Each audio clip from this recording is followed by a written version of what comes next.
साथियों, आज भारत दुनिया की फास्टेस्ट ग्रोइंग मेजर इकोनॉमी है। आज भारत जीडीपी के हिसाब से फिफ्थ लार्जेस्ट इकोनॉमी है। हम ग्लोबल फिनटेक एडॉप्शन रेट के मामले में नंबर 1 है। आज हम स्मार्टफोन डेटा कंजम्पशन के मामले में नंबर 1 है। हम इंटरनेट यूजर्स के मामले में दुनिया में नंबर 2 है। दुनिया की करीब करीब आधी रियल टाइम डिजिटल ट्रांजैक्शन आज भारत में हो रही है। आज भारत में दुनिया का तीसरा सबसे बड़ा स्टार्टअप इकोसिस्टम है। रिन्यूएबल एनर्जी कैपेसिटी के मामले में भारत नंबर 4 पर है। अगर मैन्युफैक्चरिंग की बात करें तो भारत दुनिया का दूसरा सबसे बड़ा मोबाइल मैन्युफैक्चरर है। भारत टू व्हीलर्स और ट्रैक्टर्स का सबसे बड़ा मैन्युफैक्चरर है। और इतना ही नहीं, भारत दुनिया का सबसे युवा देश है। दुनिया में तीसरा सबसे बड़ा साइंटिस्ट और टेक्नीशियंस का पूल भारत में है। यानी साइंस हो, टेक्नोलॉजी हो, इनोवेशन हो, भारत क्लियरली एक स्वीट स्पॉट पर उपस्थित है। साथियों, रिफॉर्म, परफॉर्म और ट्रांसफॉर्म के मंत्र पर चलते हुए हम लगातार निर्णय ले रहे हैं, देश को तेज गति से आगे बढ़ा रहे हैं। यही वो इम्पैक्ट है जिसके कारण भारत के लोगों ने 60 साल बाद लगातार तीसरी बार किसी सरकार को चुना है। जब लोगों का जीवन बदलता है, तब लोगों में ये भरोसा आता है कि देश सही रास्ते पर चल रहा है। यही भावना भारत की जनता के मैंडेट में दिखती है। 140 करोड़ देशवासियों का ये विश्वास इस सरकार की सबसे बड़ी पूंजी है। हमारा कमिटमेंट है कि भारत को विकसित बनाने के लिए लगातार स्ट्रक्चरल रिफॉर्म्स करते रहेंगे। हमारा ये कमिटमेंट आप हमारे 3rd टर्म के पहले 3 महीनों के काम में भी देख सकते हैं। बोल्ड पॉलिसी चेंजेस, जॉब्स और स्किल्स को लेकर मजबूत कमिटमेंट, सस्टेनेबल ग्रोथ और इनोवेशन पर फोकस, आधुनिक इंफ्रास्ट्रक्चर, क्वालिटी ऑफ लाइफ और तेज ग्रोथ की कंटिन्यूटी, ये हमारे पहले 3 महीनों की पॉलिसीज का रिफ्लेक्शन है। इस दौरान रुपीज यानी 15 लाख करोड़ रुपए से अधिक के डिसीजंस लिए गए हैं। इन्हीं 3 महीनों में भारत में अनेक मेगा इंफ्रास्ट्रक्चर प्रोजेक्ट्स पर काम शुरू हुआ है।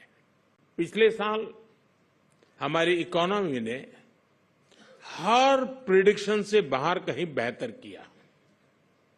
वर्ल्ड बैंक हो, आईएमएफ हो, मूडीज हो, सभी ने भारत से जुड़े फोरकास्ट को अपग्रेड किया है। ये सारे संस्थान कह रहे हैं कि ग्लोबल अनसर्टेनिटी के बावजूद भारत 7+ रेट्स के साथ ग्रो करता है।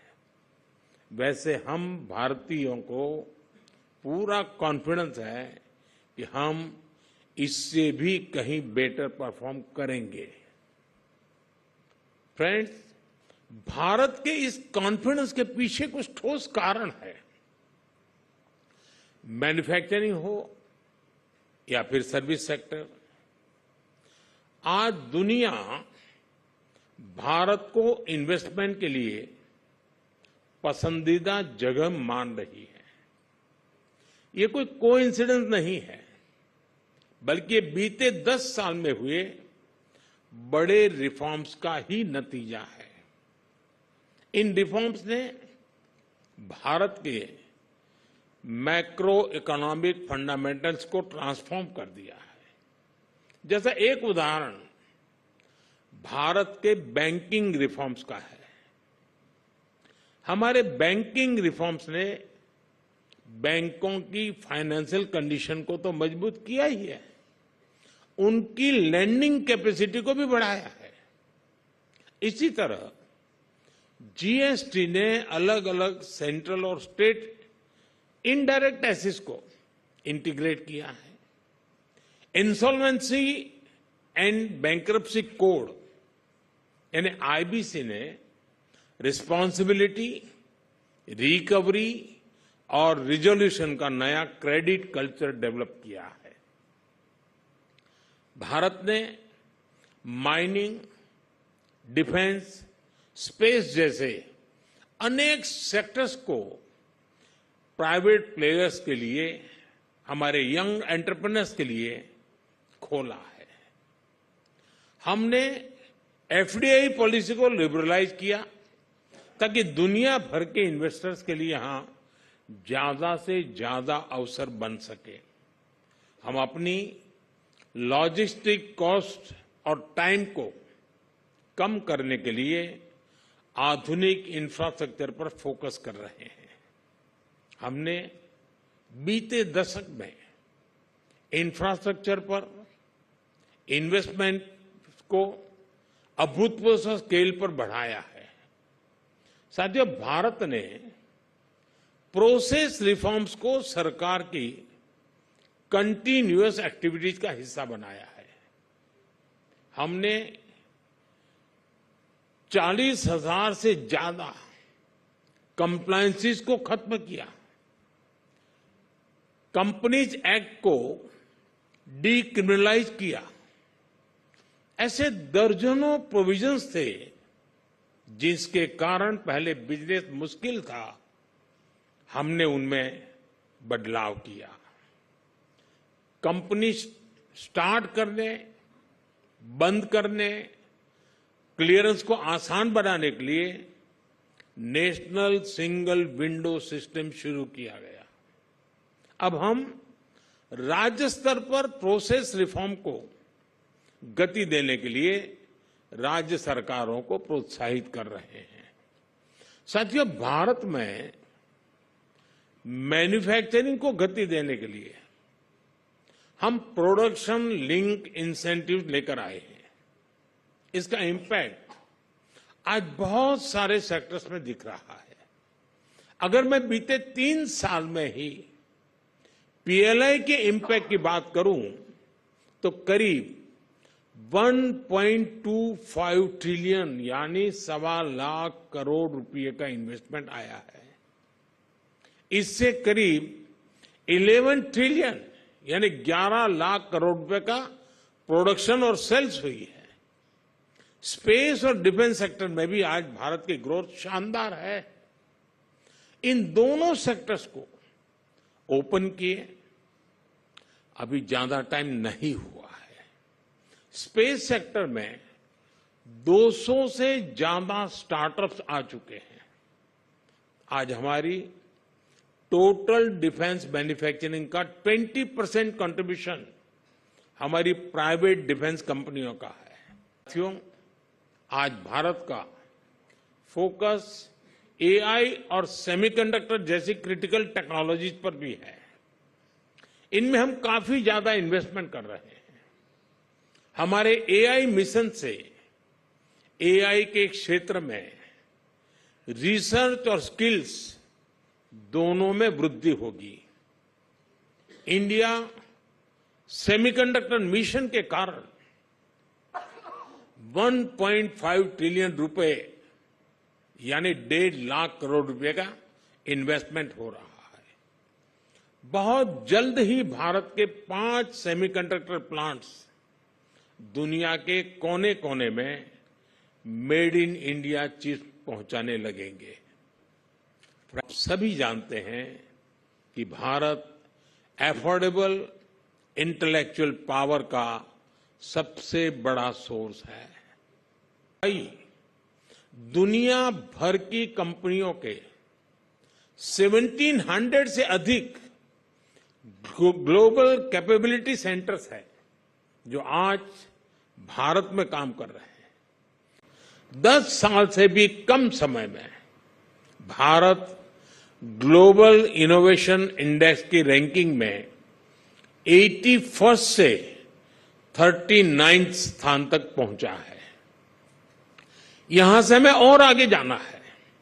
अपने रिसर्च इकोसिस्टम को मजबूत करने के लिए भारत ने 1 ट्रिलियन रुपए का रिसर्च फंड भी बनाया है। साथियों, आज ग्रीन फ्यूचर, ग्रीन जॉब्स के मामले में भी भारत में और भारत से बहुत उम्मीदें हैं और उतनी ही आपके लिए इस सेक्टर में अपॉर्चुनिटीज भी हैं। आप सभी ने भारत की प्रेसिडेंसी में हुई G20 समिट को फॉलो किया है। इस समिट की अनेक सक्सेस स्टोरी में से एक ग्रीन ट्रांजिशन को लेकर नया उत्साह भी रहा है। G20 समिट के दौरान ही भारत की पहल पर ग्लोबल बायोफ्यूल अलायंस लॉन्च किया गया।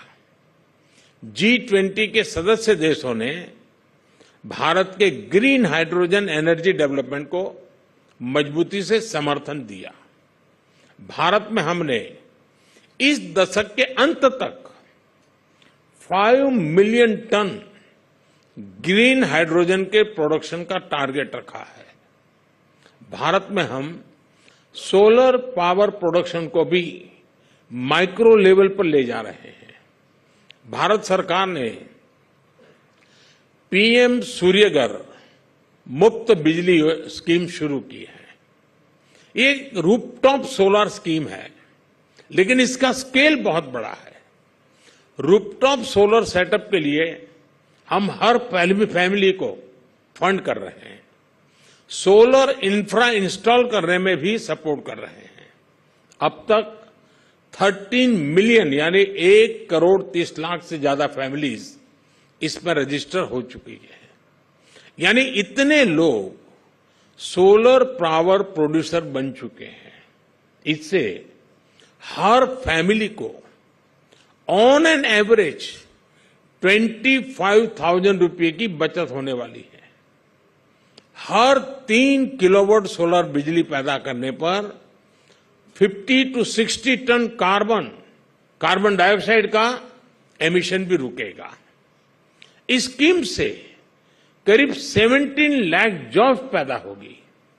स्किल्ड युवाओं की भी एक बड़ी फौज तैयार होगी। यानी आपके लिए भी सेक्टर में भी इन्वेस्टमेंट करने के लिए नए मौके बन रहे हैं। साथियों, आज इंडियन इकोनॉमी एक बहुत बड़े ट्रांसफॉर्मेशनल चेंज से गुजर रही है। मजबूत इकोनॉमिक फंडामेंटल्स के आधार पर Indian economy sustain high growth के रास्ते पर है। भारत आज सिर्फ टॉप पर पहुंचने के लिए ही तैयारी नहीं कर रहा है, बल्कि टॉप पर बने रहने के लिए मेहनत कर रहा है। हर सेक्टर में आज दुनिया के अपार अपॉर्चुनिटीज है। मुझे विश्वास है कि आने वाले दिनों में आपकी चर्चा से अनेक वैल्यूएबल इनपुट्स आएंगे।